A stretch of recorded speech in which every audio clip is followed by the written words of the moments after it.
Vale, pues una vez analizado el conocimiento desde el punto de vista objetivo, de la posibilidad del conocimiento, tenemos que saber ahora cómo conocemos, o sea, nosotros cómo conocemos. Kant básicamente centra todo su estudio no tanto en el objeto de conocimiento, sino en el sujeto de conocimiento. Entonces, en nosotros como sujeto que conoce, Kant distingue tres elementos que ejercemos a la hora de conocer: la sensibilidad, el entendimiento y la razón.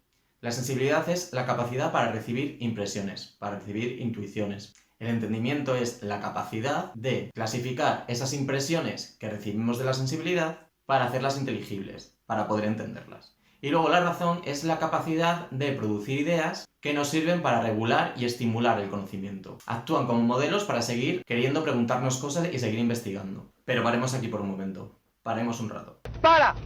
¡Para! Porque hay algo que no he dicho y es crucial. Para Kant hay una realidad, las cosas en sí, tal cual son, pero nosotros no podemos conocerlas. Son incognoscibles, que es a lo que Kant llama noúmeno. ¿Qué cosa? Lo que nosotros conocemos de esa realidad, que es incognoscible, que no se puede conocer, es ya una transformación que nosotros hacemos cuando la intentamos conocer. O sea, todo lo que vemos, todo lo que percibimos, todo lo que sentimos, es ya diferente de cómo todo aquello es en sí. Es ahí fuera. La verdad está ahí fuera. Pensad, por ejemplo, en el mundo de la informática. Un ordenador. La realidad de verdad de un ordenador es realmente el lenguaje binario, el lenguaje de los unos y los ceros que conforman el código binario. Pero nosotros lo que vemos no es eso, nosotros no vemos unos y ceros, nosotros vemos pues un vídeo, una foto, un sonido, etc. Pues lo mismo que hace un procesador a la hora de transformar o de traducir ese código, ese lenguaje binario, hacemos nosotros con la realidad, que jamás vemos ni conocemos tal cual es, sino ya transformada, ya a través de nosotros. Entonces, volviendo al modo como conocemos las cosas, Kant se da cuenta de que a través de la sensibilidad siempre percibimos en un tiempo y en un espacio. O sea, así ordenamos esas sensaciones y esas percepciones que tenemos en un tiempo y en un espacio. Si todo lo percibiéramos a la vez en un instante dado, absolutamente todo, y en un mismo sitio, no percibiríamos nada. Por ejemplo, batallita que os cuento. Una vez fui al Cosmocaixa en el instituto y había un chisme que era como dos tubos independientes, pero que estaban entrelazados, ¿vale? Y entonces un tubo estaba muy caliente y el otro tubo estaba muy frío. Pero como estaban entrelazados, tú al tocarlos, tocabas indistintamente tanto el frío como el calor, tanto el frío como el calor. Pues tu cuerpo, en lugar de percibir como la temperatura media entre los dos tubos, lo que hacía era percibirlo primero uno y luego otro. Primero percibías un mogollón de calor, luego mucho frío. Un montón de calor, frío, calor, frío. Así es como nos damos cuenta de que no lo podemos percibir todo ni a la vez ni en el mismo sitio. Tenemos que ordenarlo. Se acabó la batallita que os cuento. Pero bueno, que a lo que íbamos. Que Kant entiende el tiempo y el espacio como formas de la sensibilidad, de la estructura de nuestro conocimiento. No están ahí fuera. ¡Afuera! Están en nosotros. Quiero sentir el universo sobre mí. Y gracias a que están, pues podemos percibir las cosas. Y si recordáis, aparte de la sensibilidad, estaba el entendimiento, que es el que clasificaba lo que percibía la sensibilidad, ¿no? Pues bien, este entendimiento, esta clasificación lo hace a través de unas categorías, a través de unos conceptos. Estas categorías, al igual que las formas del espacio y el tiempo y la sensibilidad, no están ahí fuera. Están dentro del sujeto. Son las formas a priori del entendimiento. Igual que el espacio y el tiempo lo son de la sensibilidad. Y al igual que ellas, son vacías. Es como imaginad una estantería mental. Una estantería que tenemos en la cabeza que está completamente vacía, pero que nos sirve para ir ordenando todas aquellas cosas que percibimos. Tendremos compartimentos estancos, pues en función de una serie de parámetros. Pues el parámetro de sustancia. Dependiendo de la materia de cada cosa, pues la ponemos en un sitio u otro. Pues una de estas categorías es la que entendemos por causalidad. Y por fin vamos a la causalidad, porque la causalidad es muy importante para lo que os quiero contar, que básicamente es la ética kantiana, ¿de acuerdo? Vamos con ella. Claro que sí, campeón. Nosotros relacionamos absolutamente todo lo que percibimos en el espacio y en el tiempo a través de la causalidad. Todo tiene una causa y un efecto. Pero no es que lo tengan las cosas del mundo, sino que nosotros así lo entendemos, con ese lazo. Y como la causalidad es una categoría del entendimiento a priori, es algo necesario. La causalidad es una ley necesaria y universal, que reina en los fenómenos que percibimos. Vale, pues si recordáis, había otro elemento de nuestra forma de conocer, que era la razón. Y esta razón lo que hacía era producir una serie de ideas que impulsaban nuestra aspiración para conocer más, para conocerlo todo. La razón actúa de manera espontánea y se pone a cacharrear y a juguetear con las categorías del entendimiento. Pero, y esto es muy importante, sin que estas categorías tengan ningún contenido empírico. Si recordáis, las categorías se llenaban con las percepciones de la sensibilidad, de manera que producían conocimiento, porque uno, era a priori y por tanto universal y necesario, y segundo, recibían datos de los sentidos, o sea, datos de la experiencia.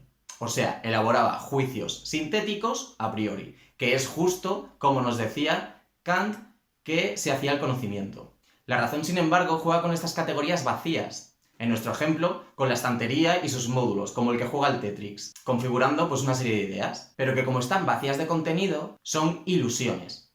Y no podemos evitar pensar en ellas, pero sí que podemos y debemos evitar creer en ellas. Por ejemplo, nosotros vemos la luna o el sol del tamaño de nuestro dedo pulgar, ¿no? Lo ponemos así y decimos, vale, es muy pequeña, pero sabemos que no es así, ¿no? Lo vemos así, lo percibimos así, pero podemos creer que no es así, porque efectivamente no es así. O por ejemplo, cuando vamos a la playa, la línea del horizonte del mar parece que está más elevada que nosotros, y realmente no, y realmente el mar está plano, ¿no?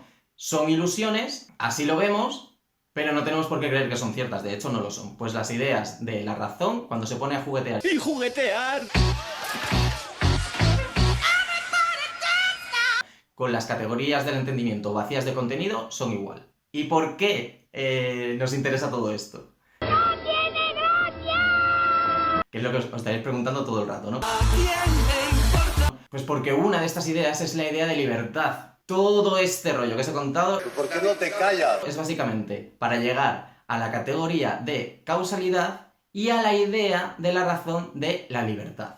La razón espontáneamente se pone a reflexionar sobre la categoría de la causalidad y empieza a preguntarse, madre mía, Rosalía, bájale. si todos los fenómenos y las cosas siempre son causa y efecto de otras y están regidas entonces por una ley necesaria y universal, ¿cómo es posible que yo pueda hacer esto o aquello? ¿Cómo es posible que yo actúe y por tanto sea la causa de los efectos de mis acciones? ¿Cuál es la causa de mí mismo cuando actúo? Pues la libertad, la idea de la libertad. Es la idea de la capacidad que tenemos de iniciar por nosotros mismos un estado de cosas que empieza fuera de la cadena de causas y efectos que vemos en la naturaleza. Es la razón de que, por ejemplo, en una partida de dominó que ya está empezada y en la que hay una serie de fichas que ya están conectadas de manera necesaria, yo pueda ir poniendo otras. Pero ¿y por qué decimos que la idea de libertad es ilusoria? ¿Por qué nos parece que es una ilusión? Pues porque la razón, en su uso teórico, en su uso especulativo, acaba llegando a un sinsentido, al plantear que los fenómenos siempre son